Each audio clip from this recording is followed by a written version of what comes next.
Ser Podcast. Las 8 de hoy por hoy en Ser Podcast. Y así como escuchan, suena a esta hora de la mañana la plaza de San Pedro del Vaticano, que no la imaginamos en realidad con mucha gente por ser, Pablo, las horas que son. Buenos días.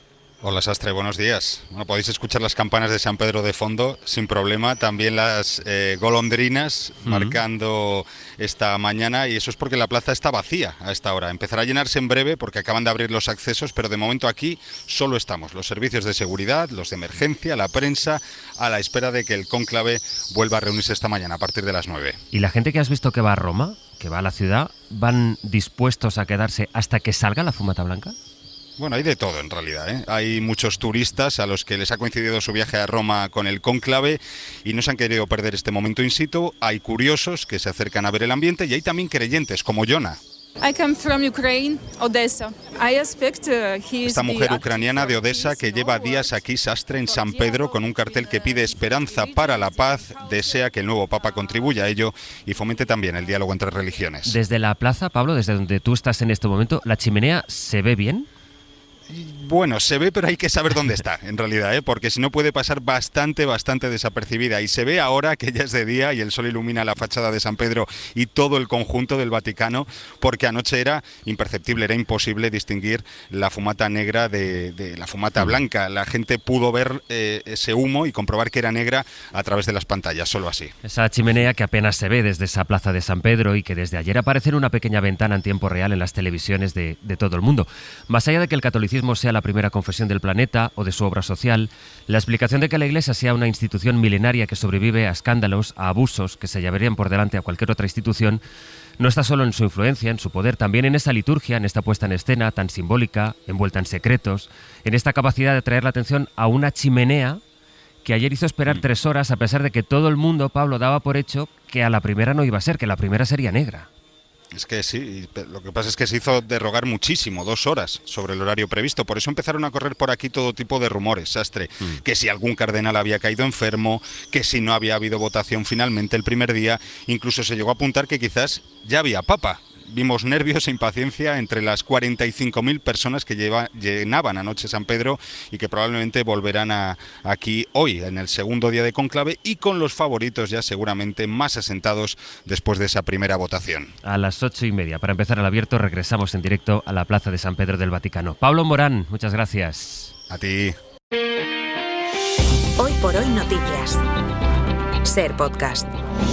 Hola, buenos días. Hoy se va a volver a abrir esa pequeña pantalla que enfoca sin parar a la chimenea de la Capilla Sixtina para saber si, una vez que se abrió ayer el juego, los cardenales avanzan en la designación del sucesor de Francisco. Es decir, si tienen clara la decisión de hacia dónde quieren llevar, hacia dónde quieren que vaya la Iglesia Católica. En Roma está también nuestro corresponsal, Joan Solés. Joan, buenos días. Buenos días, José Luis. Podríamos decir, Joan, que hoy empiezan ya a medir sus fuerzas los principales aspirantes. Sí, los vaticanistas consideran que la primera votación ayer sirvió para medir fuerzas, que en realidad la confrontación electoral empieza hoy. Sus eminencias celebran a esa hora misa en la capilla de la residencia Santa Marta, que los aloja y en la que están aislados. Alrededor de las 9 se repetirá el ritual de ayer, traslado en minibuses por la vía de la Fundamenta, que es la calle cerca del ábside de la basílica, la concentración en la capilla Paulina, el desfile en procesión ante la Guardia Suiza, la entrada en la capilla Sixtina por el extremo en el que están las estufas de la quema de papeletas al otro lado de la pared del Juicio Universal de Miguel Ángel. Seguirán los cánticos, el extra omnes, es decir, la salida de todas las personas que no son electores, y el cierre de las puertas de la Sixtina, aislados de nuevo. A partir de aquel momento empezarán las meditaciones y después volverán a votar. En 2 ocasiones esta mañana y en el supuesto de fumata negra, 2 veces más esta tarde. Como ha sucedido en anteriores cónclaves, a medida que se repiten las votaciones, los cardenales electores definen el perfil del próximo pontífice. Y así hasta la fumata blanca. Lo iremos viendo, por tanto, y de momento, si no hubiera hoy acuerdo, serían 4 votaciones. Luego volvemos también a Roma. Hasta luego, Solés. Hasta luego. Hoy por hoy noticias. Ser Esa Podcast. es la noticia internacional en este momento, la que tiene abriendo ahora mismo a los principales canales de referencia de la crónica del mundo. Aquí en España. El Gobierno sabe, es plenamente consciente de que los ciudadanos quieren saber qué sucedió. Yo quiero transmitirles que el Gobierno también. Y puedo asegurarles, señorías, que todo lo que descubramos desde el punto de vista de la Comisión Técnica de Análisis se va a hacer público. Pedro Sánchez, el presidente del Gobierno, insistió ayer en que el Gobierno está buscando todavía unas explicaciones que de momento nadie da sobre cómo fue posible que se fuera la luz en toda la península el lunes de la semana pasada. Sin esas explicaciones, Sánchez llevó su comparecencia de ayer, que en principio iba a ser para hablar del aumento del gasto militar, hacia el debate entre renovables y nucleares. Que los mismos que acusan al Ejecutivo de no haber dado aún ninguna información sobre el apagón llevan días recomendando una solución. Ver a España en el caos, dejar sin electricidad a todo el Estado y tener que pedir el rescate energético a Marruecos y a Francia nos abochorna. Desconfíen de quienes les dicen que esto va de renovables o de nucleares. Efectivamente, no va de renovables o de nucleares, va de renovables y de nucleares, señor Sánchez. Si usted elige la opción de convertirse en portavoz de las grandes energéticas nucleares, pues le sugiero que lo haga desde la sala de prensa de una de esas empresas, no desde esta tribuna.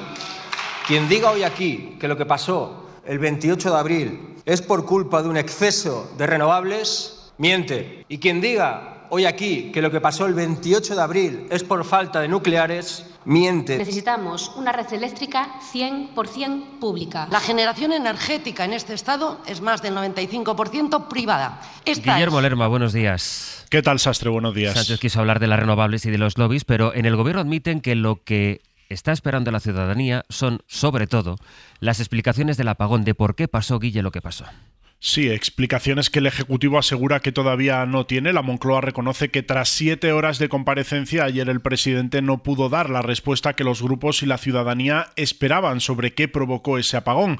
Admiten que esa falta de información 10 días después de lo sucedido da mucho margen a la derecha, que intenta apuntalar la idea de que el gobierno no actúa con transparencia y oculta de forma deliberada esa información. Los socialistas asumen que la ofensiva de la oposición en las próximas semanas va a ser muy fuerte, pero creen que hay que mantener la posición sin dar datos hasta que no haya conclusiones certeras de la investigación. Recuerdan además que al margen de la batalla política de los partidos hay también otra pugna económica, que es la que están librando las compañías privadas, que recuerdan tendrán que hacer frente a grandes indemnizaciones si finalmente se demuestra que tienen alguna responsabilidad en lo que pasó. Ayer recordaban varios miembros del gobierno que ellas también, esas compañías, hacen presión.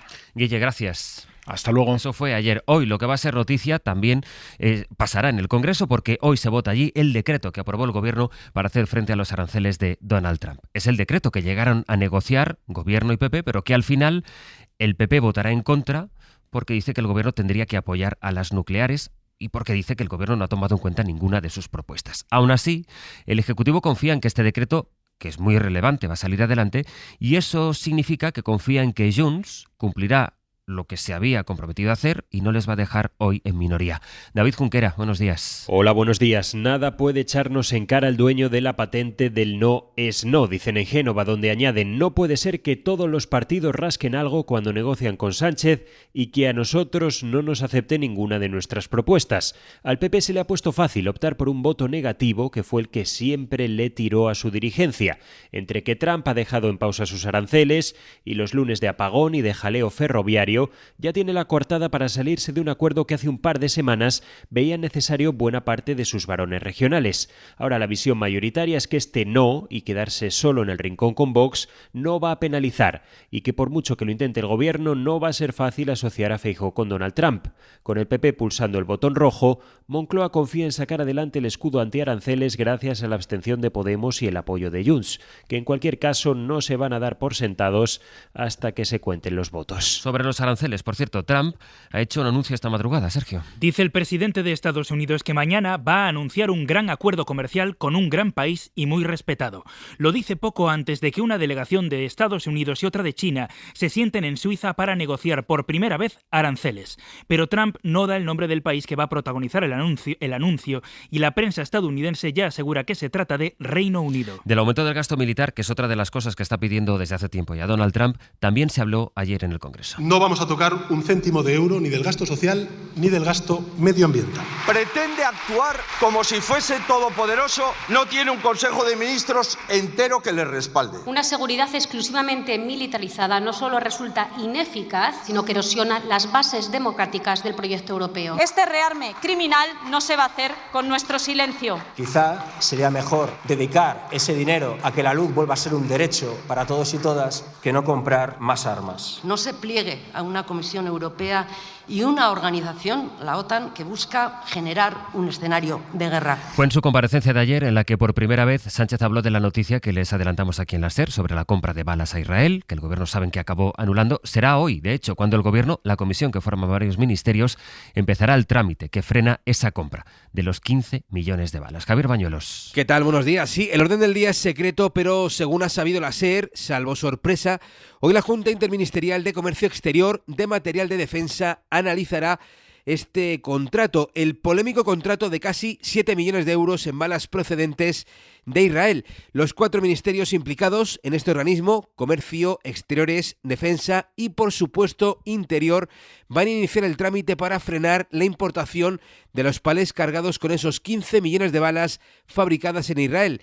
Es el paso previo y necesario para que Interior pueda revocar el contrato, dejarlo morir y subsanar así este lamentable error, en palabras del presidente del gobierno. Usted tuvo razón, señoría, y el gobierno, pues, en un lamentable error lo subsanó y, por tanto, como usted sabe, nosotros ya anunciamos la semana pasada que ese contrato estaba en proceso de rescisión. Pedro Sánchez admite un error, pero no ha señalado quién es el responsable. Sí lo hizo ayer en bloque buena parte de la oposición, en especial PP y Vox, que han vuelto a exigir la dimisión del ministro del Interior, Fernando Grande Marlaska. Hoy por hoy noticias. SER Podcast.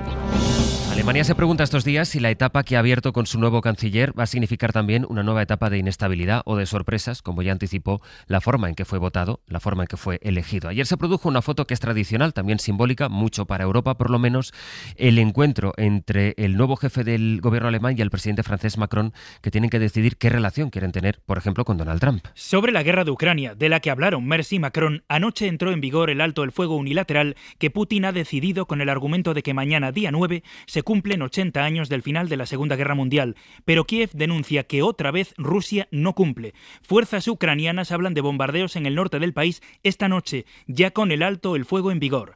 Antes de esta pausa, el vicepresidente de Estados Unidos, J.D. Vance, decía que Rusia está pidiendo demasiado para acabar con la guerra y que ve imposible que Washington pueda mediar si antes no hablan Putin y Zelensky. De Israel, de Gaza, vaya, pocas novedades que en realidad no puedan imaginar. Quizá todo se resuma en este audio que el periodista Mikel Ayestarán quiso poner esta semana, cuando subió a recoger el premio Ortega y Gasset de periodismo. La nota de voz que le envió desde Gaza un compañero que es de allí, es gazatí, y que trabaja con él, con Ayestarán, desde hace años. Diles que Gaza será una vergüenza a la humanidad, porque quien no se muere de bombas se muere de hambre en el 2025. Nosotros hemos llegado a una conclusión que es mejor morir con un misil o una bomba, lo que sea más rápido y más fácil que el hambre.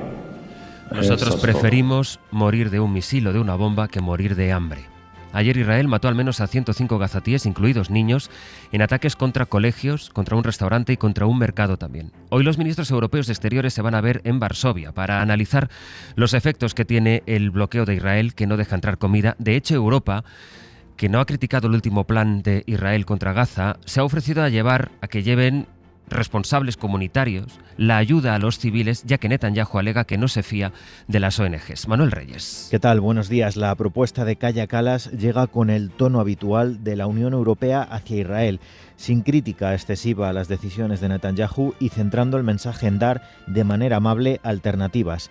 Dice la alta representante que si Tel Aviv no confía en las organizaciones tradicionales, en las ONGs, que no hay problema, que la Unión puede hacer el trabajo. Lo importante, sostiene, es levantar el bloqueo a la ayuda humanitaria. Añade además que la idea de Israel, que pasa en convertir el reparto en un negocio para empresas privadas, va contra los principios humanitarios. Balones fuera, en cambio, sobre ir más allá. Kallas no quiso hablar aún de la solicitud de Países Bajos, que busca que Bruselas investigue si el bloqueo israelí sobre Gaza incumple el acuerdo de asociación con la Unión. Es algo que ya llegó a pedir España y quedó en nada. Hoy por hoy noticias. Ser Podcast.